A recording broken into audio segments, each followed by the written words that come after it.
பாதிக்கப்பட்ட பெண்மணிக்கு நீதி கிடைக்க வேண்டும் என்பதை விட இதை அரசியல் செய்து ஆதாயம் தேட வேண்டும் என்பதில் குறியாக இருப்பது ஏற்புடையதல்ல.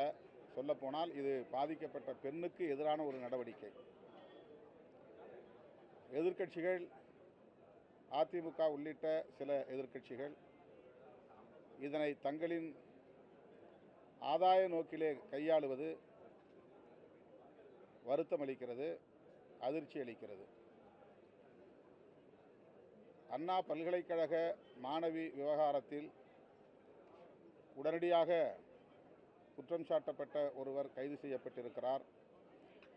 அவர் தற்போது குண்டர் தடுப்பு காவலிலும் சிறைப்படுத்தப்பட்டிருக்கிறார். இந்த நிலையில் புலன் விசாரணையை